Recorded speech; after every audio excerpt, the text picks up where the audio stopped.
ಇವತ್ತು ಕರ್ನಾಟಕ ರಾಜ್ಯ ಸರ್ಕಾರ ಏನಿದೆ, ಇಡೀ ಹೈದರಾಬಾದ್ ಕರ್ನಾಟಕದ ಜನ ವಿರೋಧಿ ನೀತಿಯನ್ನು ಅನುಸರಿಸುತ್ತಾ ಇರೋದು ಇವತ್ತು ತುಂಬ ನೋವಿನ ಸಂಗತಿಯಾಗಿದೆ. ಯಾಕಂದರೆ 371 ಜೆ ಕಲಂ ಜಾರಿಯಾಗಿ 10 ವರ್ಷ ಗತಿಸಿತ್ತು. ಆದರೆ ಇದುವರೆಗೂ ಏನು ಡೆವಲಪ್ಮೆಂಟ್ ಆಗಬೇಕಾಗಿತ್ತು ಆ ಡೆವಲಪ್ಮೆಂಟ್ ಆಗ್ಲಿಕ್ಕೆ ತಯಾರಿಲ್ಲ. ಒಂದು.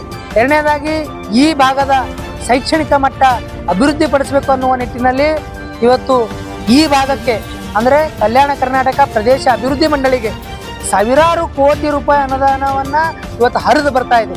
ಆ ಅನುದಾನ ಎಲ್ಲ ಎಲ್ಲಿ ಹೋಗ್ತಾ ಇದೆ? ಯಾಕೆ ಇವತ್ತು ಹೈದರಾಬಾದ್ ಕರ್ನಾಟಕ ಡೆವಲಪ್ಮೆಂಟ್ ಆಗ್ತಾ ಇಲ್ಲ? ಯಾಕೆ ನಾವು ಶೈಕ್ಷಣಿಕವಾಗಿ ಮುಂದುವರಿತಾ ಇಲ್ಲ ಅನ್ನೋದಕ್ಕೆ ನಾನು ಕೆಲವೊಂದು ಉದಾಹರಣೆಯನ್ನು ಕೊಡುವ ಮೂಲಕ ಹೇಳಕ್ಕೆ ಇಷ್ಟಪಡ್ತಾ ಇದ್ದೇನೆ. ಏನಂದರೆ ಇವತ್ತು ಮಂಡಳಿಗೆ ಬಂದಂಥ ದುಡ್ಡನ್ನು ಇವತ್ತು ಕೊಳ್ಳೆ ಹೊಡಿತಾ ಇದ್ದಾರೆ. ಇವತ್ತು ಅಧಿಕಾರಿಗಳು ಮತ್ತು ಗುತ್ತಿಗೆದಾರರು ಶಾಮೀಲಾಗಿ, ರಾಜಕಾರಣಿಗಳ ಜೊತೆ ಶಾಮೀಲಾಗಿ ಕೋಟಿ ಗಟ್ಟಲೆ ದುಡ್ಡನ್ನು ಇವತ್ತು ಪೋಲು ಮಾಡುವಂಥ ಕೆಲಸಗಳನ್ನು, ಹುನ್ನಾರಗಳನ್ನು ಮಾಡ್ತಾ ಇರೋದು ತುಂಬ ನೋವಿನ ಸಂಗತಿಯಾಗಿದೆ.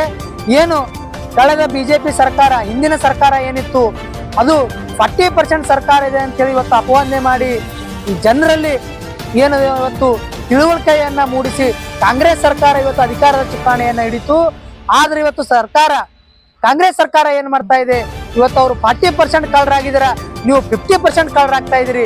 ಯಾಕಂದ್ರೆ ಇವತ್ತು ಮೊನ್ನೆ ತಾನೇ ಏನು ಇವತ್ತು ವಾಲ್ಮೀಕಿ ನಿಗಮ ಮಂಡಳಿಯಲ್ಲಿ 187 ಕೋಟಿ ರೂಪಾಯಿ ಹಗರಣ ಮಾಡಿದ್ರಿ. ಮೈಸೂರಲ್ಲಿ ನೀವು ಇವತ್ತು ಸಾವಿರಾರು ಪ್ಲಾಟ್ಗಳನ್ನು ಮಾರ್ಕೊಂಡು ತಿಂದ್ರಿ. ಇವತ್ತು ಕಾಂಗ್ರೆಸ್ ಸರ್ಕಾರ ಏನಿದೆ ಇವತ್ತು 50% ಸರ್ಕಾರ ಅಂತೇಳಿ ಇವತ್ತು ಜನಸಾಮಾನ್ಯರ ಬಾಯಿಯಲ್ಲಿ ಬರ್ತಾ ಇದೆ. ಅದರ ಜೊತೆಗೆ